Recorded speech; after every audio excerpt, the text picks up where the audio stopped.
जैसे कहा जाता है कि everything is fair in love and war, और जब बात लव की आती है तो कहा जाता है कि जब मियां बीवी हो राजी तो क्या करेगा काजी। खैर यहाँ पे बात मियां बीवी की तो नहीं हो रही है, बट यहाँ पे बात निब्बा निबियों की हो रही है। एक रोमियो जूलियट क्लॉज ऐड करने की बात कही है ऑनरेबल जस्टिस संजय करोल जी और एनके सिंह जी ने।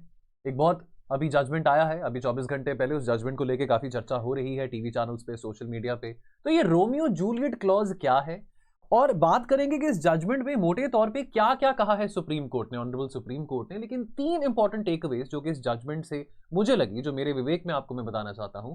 पहली बात कि देखो यहां पे सुप्रीम कोर्ट ने अडोलेसेंट ऑटोनॉमी को, टीनेज लव को एक रिकॉग्निशन और एक्नॉलेजमेंट दिया है। But at the same time supreme court ये भी कह रहे हैं कि चाइल्ड प्रोटेक्शन को अडोलेसेंट ऑटोनॉमी के बीच में मेंटेन करके रखना है। देन नंबर टू आती है the misuse of the POCSO as a tool of social control. बहुत बार देखा गया है कि जो लड़कियों के पेरेंट्स होते हैं वो कई बार लड़की के रिलेशन के खिलाफ होते हैं। मान लीजिए कि लड़की 16-17 साल की है, तो बाय द वे अडोलेसेंट यानी कि 10 से 17 साल, हम लीगली अडल्ट कहते हैं 18 एंड 18 एंड अबव। तो 10 से 17 साल की उम्र के जो बच्चे होते हैं, जो टीनेजर्स होते हैं, उनको अडोलेसेंट एज में कहते हैं। अब आमतौर पे देखा जाता है कि जो पेरेंट्स होते हैं लड़की के, वो लड़की के रिलेशन से खुश नहीं होते हैं। मतलब मान लो कि लड़की और लड़का दोनों अपने आप में, उनमें कंसेंसस है, उनका एक कोई रोमांटिक रिलेशनशिप है, उनके अपने बीच की बात है। लेकिन पेरेंट्स को ऑब्वियसली प्रॉब्लम होगी, बिकॉज पेरेंट्स कहेंगे कि बेटा अभी तुम्हारी उम्र ही क्या है, तुम ऐसे कैसे किसी लड़के को प्यार कर सकती हो। फिर बाद में कास्ट, सोसाइटी, रिलीजन, वो और बातें आ जाती हैं। तो ये भी देखा जाता है कि कई बारी कंसेंसुअल रिलेशनशिप में, जहां पे इतना ज्यादा कोई सुप्रीम कोर्ट के हिसाब से इतना हंगामा नहीं होना चाहिए, इतना ज्यादा बवाल नहीं मचना चाहिए, वहां पे फिर भी बवाल मच जाता है, बिकॉज पेरेंट्स जो होते हैं लड़की के, वो लड़की को विक्टिम बना देते हैं। एंड नंबर 3 इस जजमेंट में से एक इंपॉर्टेंट जो टेकअवे है कि क्रिमिनल लॉ को अलाइन करना है संवैधानिक सिद्धांतों के साथ, लिबर्टी, प्रोपोर्शनैलिटी एंड जस्टिस। और इस करके जहां पे लिबर्टी और जस्टिस की बात आती है, वहां पे उसको दायरे को थोड़ा सा बड़ा करते हुए यहां पे अडोलेसेंट प्रोटेक्शन की भी बात करी गई है। और 4 फैक्टर्स ऑफ कंसिडरेशन आते हैं। देखो जब पॉक्सो एक्ट की बात आती है तो पॉक्सो एक्ट में 4 इंपॉर्टेंट फैक्टर्स ऑफ कंसिडरेशन आते हैं। पहली बात तो नेचर ऑफ द रिलेशनशिप क्या है। सुप्रीम कोर्ट कह रहा है कि आप चाहे हाई कोर्ट है, ट्रायल कोर्ट है, डिस्ट्रिक्ट कोर्ट है, जहां पे भी इस केस की सुनवाई हो रही है, जहां पे भी पॉक्सो एक्ट के चलते मैटर्स आ रहे हैं, नेचर ऑफ द रिलेशनशिप क्या है। दूसरी बात, इंटेंशंस ऑफ द पार्टनर्स, यानी कि बोथ पार्टीज मींस यहां पे जो भी इन्वॉल्व है उन दोनों के बीच में इंटेंशंस क्या है। तीसरा, जो विक्टिम स्टेटमेंट है, सो कॉल्ड विक्टिम स्टेटमेंट है। अब मान लीजिए कि लड़की के पेरेंट्स दबाव में आके, प्रेशर में आके लड़की से बयान दिलवा रहे हैं पुलिस के सामने, तो अब इस स्टेटमेंट को भी कंसिडर करना बहुत जरूरी है। एंड चौथा, अगर रिलेशनशिप कंसेंसुअल है, यानी कि 2 बंदों के बीच में, एक लड़का लड़के के बीच में कंसेंसस है कि वो अपने आप में जो भी कर रहे हैं, 16-17 साल की उम्र के हैं, लव में है, रोमांस में है, कोई फिजिकल उसमें इन्वॉल्व है, अगर वो कंसेंसुअल है and that is based on mutual affection, इस बात को भी एग्जामिन करना, एक्नॉलेज करना बहुत जरूरी है। तो अपने आप में एक बहुत ज्यादा, मेरे हिसाब से एक बहुत ब्रॉड माइंडेड और 21वीं सदी के हम वातावरण को देखते हुए सुप्रीम कोर्ट ने ये जो जजमेंट दिया है, मेरे हिसाब से ये जजमेंट काफी अच्छा जजमेंट है, गलत जजमेंट नहीं है। नाउ सुप्रीम कोर्ट ने इशू फ्लैग किया of the protection of children from sexual offences act, 2012 में कानून आया था। ये मिसयूज ऑफ जो पॉक्सो एक्ट जो किया जा रहा है बाय द फैमिलीज जो कि अपोज करते हैं रिलेशनशिप बिटवीन यंग पीपल, यहां पे अडोलेसेंट टीनेजर्स की बात कर रहे हैं। सुप्रीम कोर्ट ने केंद्र सरकार को कहा है कि आप कंसिडर करो एक रोमियो जूलियट क्लॉज को इसमें इंसर्ट करना पॉक्सो के कानून में, ताकि जो जेन्युइन अडोलेसेंट रिलेशनशिप है उसको इस कानून के मिसयूज से बचाया जा सके।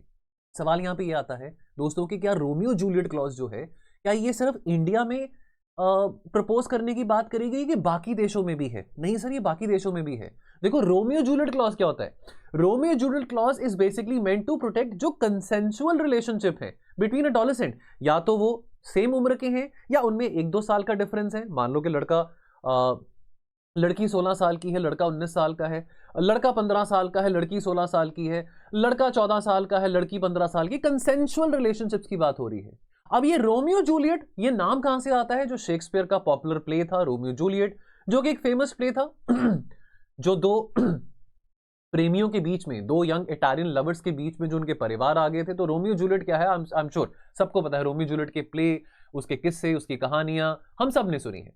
अब ये लॉ रोमियो जूलियट क्लॉज का पहली बार इंसर्ट करा गया था भाई साहब यूएसए में, बिकॉज यूएसए में भी बढ़ता कंसर्न दिखाई दे रहा था कि जो टीनेजर्स हैं जो कि कंसेंसुअल रिलेशनशिप में हैं, उनको अनफेयरली क्रिमिनलाइज करना रेप के लिए, इतने संगीत अपराध के लिए गलत बात है। अगर कंसेंसस के बेसिस पे दोनों बच्चों के बीच में रिलेशन है, तो वो कहना कि अगर उनके बीच में कोई फिजिकल एक्टिविटी इन्वॉल्व है कि लड़के ने रेप कर दिया और लड़की को विक्टिम बना दो, तो वो बात गलत है। ये बात अमेरिका ने ऑलरेडी रिकॉग्नाइज किया हुआ है अपने कानून में। अगर दो एडोलेसेंट रिलेशनशिप में है और एज डिफरेंस उन दोनों के बीच में लेट अस से 2 से 5 साल के बीच में है, तो कानून अमेरिका में कहता है कि उन बच्चों को प्रोसिक्यूट नहीं किया जाएगा। जो प्रपोज्ड लॉ है उसमें minimum 16 year old having a relationship with a maximum age gap of 3 years, यानी कि 16 साल का लड़का हो, 19 साल की लड़की हो, या 16 साल की लड़की हो, 19 साल का लड़का हो, अगर ऐसा कोई केस है तो उसमें कोई क्रिमिनल चार्जेस अट्रैक्ट नहीं होंगे। सुप्रीम कोर्ट ने कहा सुप्रीम कोर्ट ने कहा कि instead of being used only to protect children from sexual abuse, ये जो कानून है इसको अप्लाई करना चाहिए। Such laws should be applied in cases जहां पे टीनेजर्स जेन्युइन कंसेंसुअल रिलेशनशिप्स में इन्वॉल्व हैं।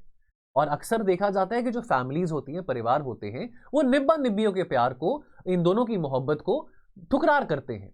राइट, पहले तो बेचारा लड़का स्ट्रगल करता है कि लड़की से मोहब्बत का इकरार करवाए, बाद में फिर पेरेंट्स आ जाते हैं बीच में ठुकरार करने के लिए। मैं तो अपने ज़माने की बात कर रहा हूँ, हमारे ज़माने में तो बहुत स्ट्रिक्टनेस होती थी। आई एम श्योर अभी आपके ज़माने में, अब तो जेनजी भी बूढ़ा हो चुका है, अब तो जेनजी भी 28-29 साल का हो चुका है, टू बी वेरी फ्रैंक। अब तो उसके आगे जो जनरेशन आई है वो है, और आजकल के पेरेंट्स अंडरस्टैंडिंग है।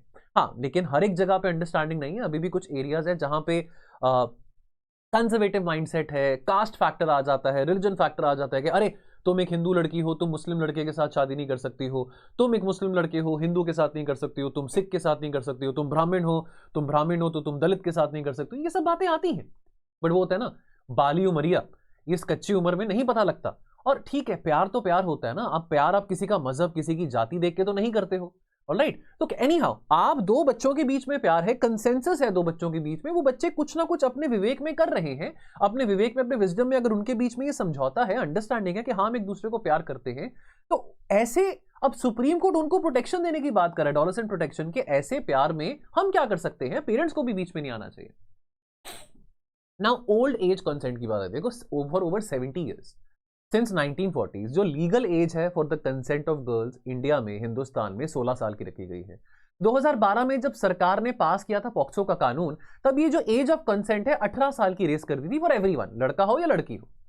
ठीक, नाउ ये जो 18 साल की उम्र है, this also is the standard norm. अगर हम United nation convention on the rights of the child की बात करें, 1990 में कन्वेंशन आया था, जो कि डिफाइन करता है कि कोई भी बच्चा जो कि 18 साल का है, 18 साल के ऊपर का, वो अडल्ट कहा जाता है।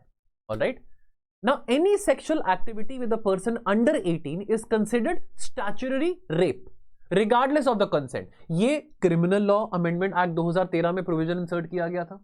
अब देखो, फिर से मैं रीड करता हूं कि कोई भी sexual activity with a person, चाहे वो लड़का है चाहे वो लड़की है, अगर उसकी उम्र 18 साल से कम की है, उसको कंसिडर किया जाएगा उस एक्टिविटी को as rape, statutory rape, regardless कि उन दोनों के बीच में म्यूचुअल कॉन्सेंट था कि नहीं था। यह बात क्रिमिनल लॉ अमेंडमेंट एक्ट कहता है। सुप्रीम कोर्ट यह कह रहा है कि अगर दो बच्चों के बीच में कंसेंसस है, चाहे वो 18 साल की कम उम्र के हैं, तो उसको ऐसे स्टैट्यूटरी रेप या मिसयूज ऑफ पॉक्सो के कानून को नहीं करना चाहिए। Now as per the NGO Enfold India, लगभग 24.3% of all POCSO cases Assam में, महाराष्ट्र में, वेस्ट बंगाल में, वो टीनेजर्स के थे जो कि कंसेंसुअल रोमांटिक रिलेशनशिप्स में इन्वॉल्व हैं। और ये 24-25% केसेस में लगभग 80% of these cases were filed by the parents of the girls, जहां पे लड़की को विक्टिम करार किया गया था।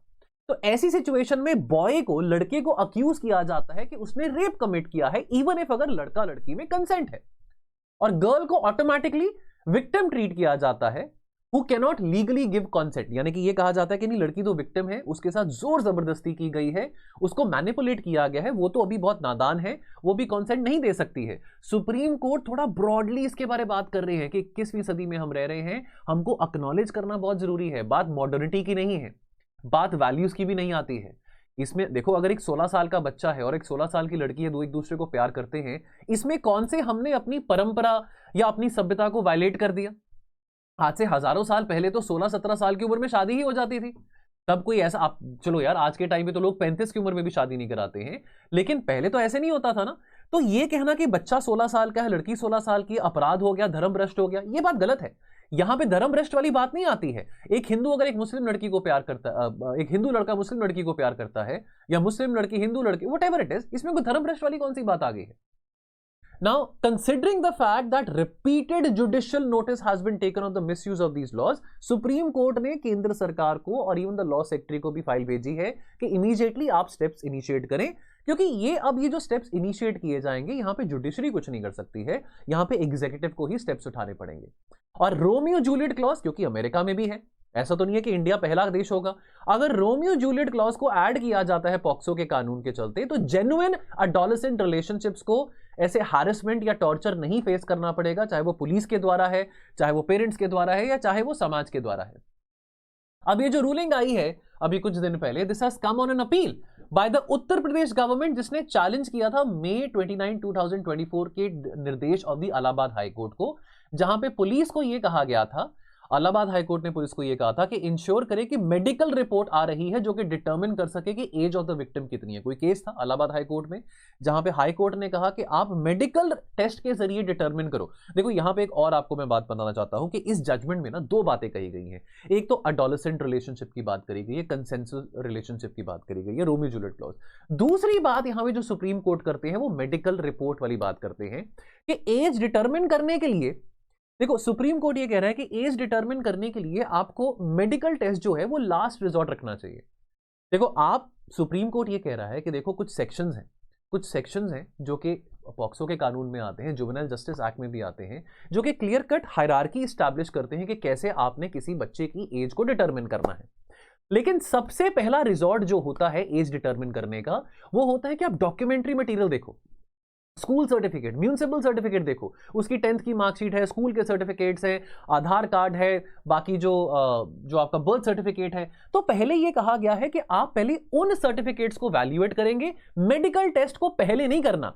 अगर आपके सामने आपने कुछ इस बात को सिद्ध करना है कि ये बच्चे ने क्राइम करा है, तो ये बच्चा 18 साल का है कि कम का है, उस अकॉर्डिंगली आप सजा देंगे। अब वो तय करने के लिए इसकी उम्र कितनी, आप मेडिकल टेस्ट करवा रहे हैं। मेडिकल टेस्ट करवाने में कितना टॉर्चर होता है, कितना हैरेसमेंट होती है, कितना मिसयूज किया जाता है मेडिकल टेस्ट का। सुप्रीम कोर्ट कह रहा है कि मेडिकल टेस्ट को पहला रिजॉर्ट नहीं करना, मेडिकल टेस्ट आपका रामबाण नहीं होना चाहिए। आपका रामबाण जो है, आपका फर्स्ट रिजॉर्ट जो है, वो जो सर्टिफिकेट्स हैं, स्कूल सर्टिफिकेट्स हैं, म्यूनिसिपल सर्टिफिकेट्स हैं, उनको एग्जामिन करो, उनको स्टडी करो। Determine of the age of the victim is a matter of trial, यानी कि अगर आपने एज तय करनी है विक्टिम की, लड़का हो या लड़की हो, तो वो ट्रायल के दौरान होगा, नॉट जब वो बेल के स्टेज पे आ चुका है वो विक्टिम या अक्यूज। आपको वो शुरुआत में ही उस अक्यूज की, विक्टिम की आपको डेट जो डिटरमिन करनी है वो शुरुआत में ही करनी है, ट्रायल के दौरान करनी है। If the age is under question, the bail court में examine the documents produced to establish the age, लेकिन it will not enter into the question कि ये डॉक्यूमेंट सही है, फर्जी है कि गलत है। बेल कोर्ट का यही ऑब्जेक्टिव है कि आपने डॉक्यूमेंट्स को एग्जामिन करना है। बेल कोर्ट ने ये नहीं देखना कि वो डॉक्यूमेंट्स फर्जी हैं, जाली हैं, नकली हैं, असली हैं, जैसे भी हैं। बेल कोर्ट्स ने डॉक्यूमेंट्स को पहले एग्जामिन करना है। तो हायरार्की में एज पर section 74 of the juvenile justice act में सेक्शन 94 कहता है कि आपने जो गिवन म्यूनिसिपल डॉक्यूमेंट्स हैं उनको पहले वेरीफाई करना है। ऑलराइट, जो मैंडेट है section 94 of the JJ act dealing with the presumption and the determination of the age is very very clear. So documents provided therein, they are to be utilized for the determination of the age of the victim, और only अगर documents absent हैं, अगर documents नहीं present हैं, तो आप medical evidence कराएंगे, तो आप medical test कराएंगे। and एक और चीज, एक बड़ी इंटरेस्टिंग लाइन यहां पे कही है, इसको भी ध्यान से सुनना। यहां पे सुप्रीम कोर्ट कह रहे हैं कि medical determination of the age of the victim that can not be resorted to as a matter of course, much less mandated. इस बात को समझो, यानी कि जो मैटर ऑफ कोर्स की बात हो रही है, विच मीन्स कि सबसे पहला सबसे इमीडिएट स्टेप या सबसे ज्यादा जैसे कहते हैं ना कि लाइक ये अंडरस्टूड वाली बात है, नहीं, अंडरस्टूड वाली बात नहीं है, अंडरस्टूड वाली बात नहीं है। यानी कि first resort as a matter of course एक थ्योरी है, डॉक्ट्रीन है, जहां पे आप मैटर ऑफ कोर्स के चलते आप सबसे पहला मेडिकल टेस्ट नहीं करवाएंगे। वो मैंडेटरी नहीं है पहली स्टेज में। आप पहले section 94 of the JJ act को पहले देखेंगे और क्लियर हायरार्की को फॉलो करेंगे। पहले आपने म्युनिसिपल सर्टिफिकेट्स को ही एग्जामिन करना है, सिर्फ एग्जामिन करना है। वो जाली है, वो नकली है, फर्जी है, वो बात की बात है। Now purpose of medical record, now इसका जो पर्पस है, इसेंशियली इसका पर्पस क्या है कि साइंटिफिकली साउंड प्रिंसिपल्स के जरिए आप obviously with due regard to human privacy, human dignity, आप एक बच्चे की, लड़का या लड़की, उसकी एज डिटरमिन कर पा रहे हैं जब आपके पास दूसरे एविडेंसेस नहीं है, जब आपके पास दूसरे एविडेंसेस नहीं है। नाउ ये जो पॉक्सो एक्ट है, protection of children from sexual offences act, represent करता है one of the most Solomon expressions of justice, जो कि डिजाइन किया गया है किन के लिए? सबसे ज्यादा जो vulnerable members of the society हैं, जो बच्चे हैं, नादान हैं, भोले हैं, इनोसेंट हैं, फाइन, कच्ची उम्र है, गलती हो जाती है, दैट इज ऑल्सो फाइन, नहीं समझ होती है, ना समझ होती है, लेकिन ये कानून बनाया गया है बच्चों को प्रोटेक्ट करने के लिए। एंड देयरफॉर ये कानून इतना ऑप्रेसिव या मिसयूज ना किया जाए कि उन बच्चों की वल्नरेबिलिटी को और ज्यादा वल्नरेबल किया जा रहा है। जो आज के बच्चे हैं वो कल के हमारे लीडर्स हैं, नेता हैं, अफसर हैं। Now when a law rooted in such fundamental moral purpose is misused, is manipulated, misapplied या वेपनाइज किया जाता है पर्सनल वेंडेटा के लिए, देन जो आइडिया ऑफ जस्टिस है, जो इंसाफ का आइडिया है, then that idea of justice is diluted sir. So courts across the country, they have been repeatedly sounded caution कि ये आपने मिसयूज नहीं करना है। एक तरफ बच्चे हैं जो कि ऑलरेडी उनको लगता है कि कितना बड़ा क्राइम हो गया, अरे यार मैं अब 37 ईयर्स का हूं, चलो मेरी शादी नहीं हुई है, अगर मैं किसी के साथ कॉफी पीने जा रहा हूं, किसी के साथ मूवी देखने जा रहा हूं, तो कौन सी बड़ी बात होगी? मैं रिलेशन में हूं, कोई मेरे को कोई नहीं कहेगा। कोई कहेगा क्या कि सर आप किसी के साथ कॉफी पी रहे थे, किसी के साथ मूवी देख रहे थे? अरे मेरी अपनी मर्जी है। अब अगर एक 16 साल का बच्चा मैकडी में बर्गर खा रहा है अब एक अपनी फ्रेंड के साथ, उन दोनों के बीच में कोई अंडरस्टैंडिंग है, वो बॉयफ्रेंड गर्लफ्रेंड है, तो सोसाइटी तो स्टिग्मा लगा देगी, अरे तुम 16 साल के हो, तुम कैसे रिलेशन में आ सकते हो, तुमको तो आईआईटी जेई की तैयारी करनी है, तुमको तो आईएएस की तैयारी। अरे 16 साल का बच्चा है यार, अगर उसका रिलेशन है भी तो कोई बात नहीं। क्या कर रहे हैं वो? बर्गर खा रहे हैं, कॉफी पी रहे हैं, कहीं मूवी देखने जा रहे हैं, घूमने जा रहे हैं, बच्चे हैं, दोस्ती है, प्यार है। अब आप उन पे स्टिग्मा लगा देंगे, उसके बाद उनको स्टिग्मा इस बात का कि पता नहीं मैंने क्या कर दिया, मुझसे पता नहीं क्या गुनाह हो गया। उसके बाद अब जब बात इस कानून की आती है तो इस कानून के चलते उन बच्चों को और स्टिग्मा लगा देंगे, यानी कि बच्ची को, लड़की के पेरेंट्स उस पर इतना दबाव डाल देंगे कि तूने उसके साथ प्यार कैसे कर लिया, और पूरे समाज में वो बच्ची की मानसिक स्थिति कैसी होगी अगर उसके जो पेरेंट्स है वही उसको फोर्स कर रहे हैं कि तूने गलत किया, तू उसके साथ रिलेशन में क्यों है, वो किसी और समाज का है, वो किसी और जाति का है, तो आप उसको भी स्टिग्मेटाइज कर रहे हो। मूवीज में हम देखते हैं, मूवीज आती है हम इसमें देखते हैं ऐसे सीन। अब वो बच्चे की मेंटल साइकी पे क्या इंपैक्ट पड़ेगा? So therefore understand one thing, इतने सेंसिटिव और डेलिकेट एज में आप डील कर रहे हो, और आप इतने सेंसिटिव और डेलिकेसी में कैसे इस कानून को मिसयूज कर सकते हो? सोचने की बात है। जुडिशियल रिकॉर्ड बताते हैं कि न्यूमरस इंस्टेंसेस हुए हैं जहां पे एज ऑफ द विक्टिम, लड़की मान लो 18 साल की है, पेरेंट्स कहते नहीं 16 साल की है, 17 साल की है, ताकि बदला लेने के लिए, खुंदक में आने के लिए लड़के को वो पॉक्सो कानून के चलते जेल में डाल दें, और ये एक्ट मिसयूज किया जा रहा है। आई एम वेरी हैप्पी कि सुप्रीम कोर्ट ने इस बात को एक्नॉलेज करा है that please do not oppose the consensual relationship between young people. उनकी भी अपनी लिबर्टी है, उनका भी अपना राइट है। And the misuse of these laws, that is a mirror to the opportunistic and the self-centered view जो कि प्रवेड करता है in terms of applying the law. So therefore integrity, निष्ठा के साथ, मर्यादा के साथ, हिम्मत के साथ, साहस के साथ आप अपने प्रॉब्लम्स को सॉल्व कर सकते हैं, लेकिन आपको इस कानून का मिसयूज नहीं करना है। और कोई भी लेजिस्लेटिव अमेंडमेंट या जुडिशियल निर्देश जो है that will remain totally redundant जब तक एक डीपर चेंज समाज से नहीं आता, बच्चों के पेरेंट्स इस चीज को एक्नॉलेज नहीं करते हैं। तो ये दोस्तों एक छोटा सा वीडियो था मेरे द्वारा इस पर्टिकुलर विषय को रिलेटेड। आपका क्या विचार है मुझे कमेंट सेक्शन में बताना। आपके हिसाब से क्या ये जजमेंट सुप्रीम कोर्ट की रेवोल्यूशनरी है? क्या आपका कहना है मुझे प्लीज कमेंट सेक्शन में बताइएगा। नमस्कार, ध्यान रखें सब अपना।